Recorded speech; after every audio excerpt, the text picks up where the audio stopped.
Sima Shine of the INSS, thank you so much for joining me today.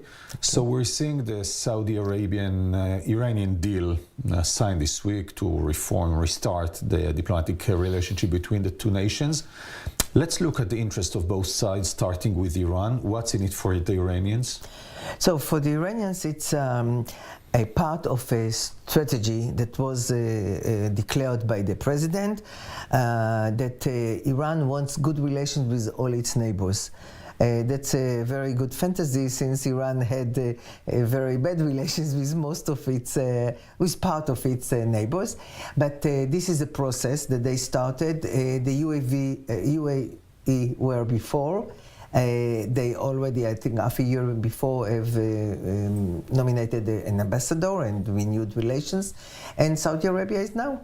This is no question that it was an interest of Iran. They had around 5 or 6 rounds of talks in Iraq and in Oman. They couldn't come to terms because probably, I assume, the Saudis wanted much more assurances about Yemen and the Houthis and the support of Iran to them. But this time it succeeded.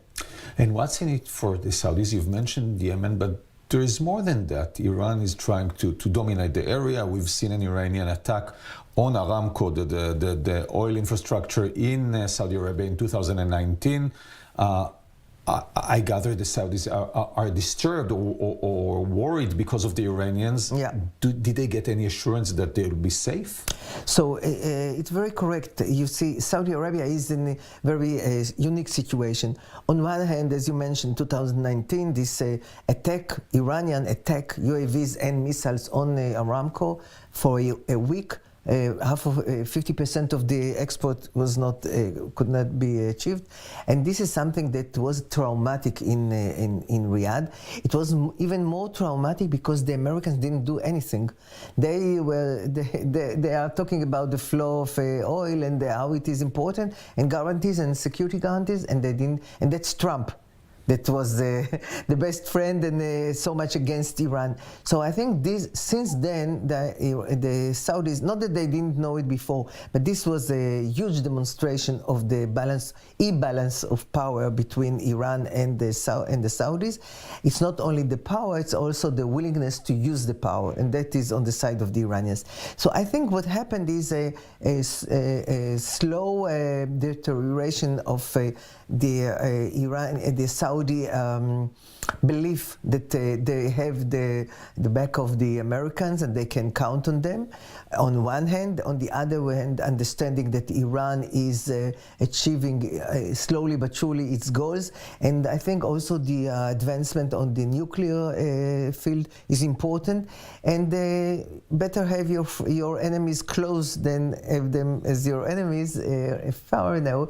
And I think that this is a calculation. There is no change in the Saudi perception of Iran as a threat, Iran meddling in the Shia community and everything. No change in that, and I don't think they count on Iran to be more helpful on the Yemen issue. But they, I think, got to the understanding that everything that they wanted to get from cutting relations has already been done, and now they can get more from improving. But Sima, putting the Saudi eggs in the Chinese basket is quite risky, because nobody trusts the Chinese because of their interests. Definitely nobody trusts the Russians, but they're not in that game. But that's giving up the Americans. So we have in the background, you know, the dislike or disbelief between MBS and Biden, taking into consideration the Khashoggi case, etc., etc. But still, Saudi relies on the U.S., relies on the U.S. weaponry, etc., etc. Giving up the U.S. is quite a risk. I think they believe, you're correct, of course. I think the Saudis are not giving up on the U.S. And just, I think today we have learned that they have signed and the Americans have approved a huge contract on Boeing with the Saudis. I don't remember the numbers, but they are big numbers. And I don't think they have given up, but they understood the limits of the U.S. of the U.S. willing to invest in this area, specifically in Saudi Arabia, and I think they are hedging. They want to be in good relations with the Russians, with the Chinese, with the Americans. No question that from the point of view of security, the U.S. is the basis for their arms, for their training, and now that there is an effort, I would say, not yet established, an effort to have a regional regional defense system, anti-Iran, anti-aircraft and missiles, maybe with Israel, within CENTCOM. I think the Saudis have decided that they have to change a little bit how they behave and to try and see what happens if they have relations. They had the relations before with the Iranians. So the Saudis are becoming Qataris, on all grounds.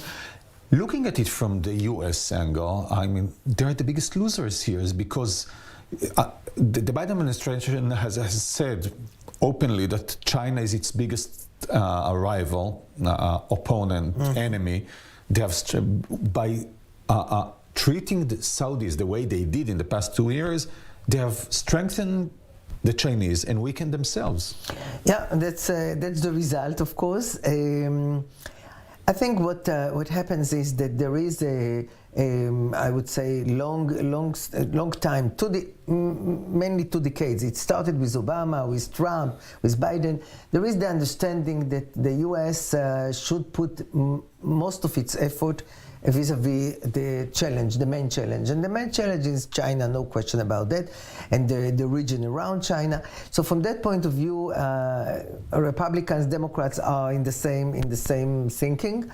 And part of it, and of course, the personal relations between Biden and MBS after the event with Khashoggi is a very strong, but it's not only Biden, it's the Congress. There is a very strong anti-Saudi feeling in many of the Congresspersons, people, and there is so it's an issue.